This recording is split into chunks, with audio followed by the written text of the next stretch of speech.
Our SABC News reporter Kim Daniels is tracking the story for us. Let's take a look. We are still on the Gamtoos River, and even though the rain is still coming down, water levels do seem to be declining. Where we are standing right now this morning was underwater. Even this house right behind me was submerged in water. We only saw the roof of the house, and as you can see now, at least you can see some garage doors, the windows. We saw a sliding door open on the other side where a blind was kind of just floating on the water. And if you can look at the current of this water rushing towards the Gamtoos River mouth, rushing out towards sea, normally on a normal day, what we would have seen now was grass and just a thin, not necessarily a thin, but a narrow river running in between these homes. And now completely, these houses are submerged in water. We saw the NSRI earlier today out on their rubber duckies crossing this river to Kingsway, where about 40 plus people were stranded. Their houses completely submerged in water, their fridges, appliances,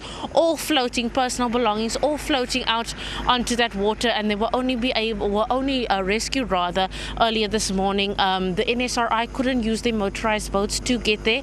They had to use their manpower and had to row those rubber duckies across the water to retrieve those people and bring them back into the warmth and out of the wet and out of the cold. And a lot of them saying devastating what has happened, and some of them have been living here for 25, 28, 30 years plus, and they've never ever seen rains and floods like this. They said yes, sometimes the river does breach the banks and flow a little bit into their yards, but never to this extent. So it was really a once in a lifetime experience for them. As we understand, our dams are currently at capacity, all of them, that being Mpofu, Luri, Kouga, Churchill and the Groendal dams. And for areas that are water scarce, such as the Nelson Mandela Bay and the Kouga municipality, this is very good news.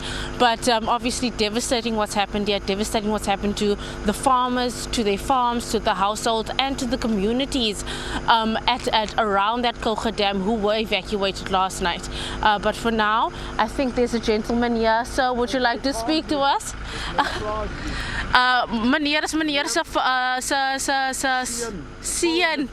Oh, ekskuus seun. As julle plaas die. Hoe lyk dit daar by julle?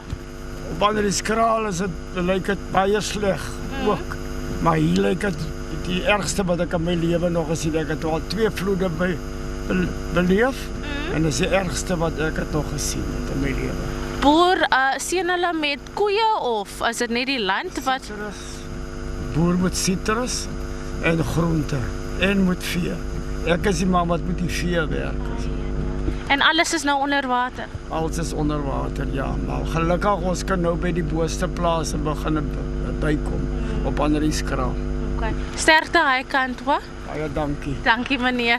It's just one of the farm owners here on his way to his farm saying they farm with citrus, with farm animals as well, saying that it still looks very bad and they have suffered devastating losses, but things are looking better. And it's quite inspiring, this community. Not too long ago there were fires in this very area and it burned terribly, and all the community members stood by each other, and I've been seeing the same thing with these floods. They stand by each other, they've been helping each other, get to safety and get some warmth. We will be updating you about what's happening in this metro as well as the Nelson Mandela Bay Metro as the day progresses. But for now, from us here at the Gamtoos River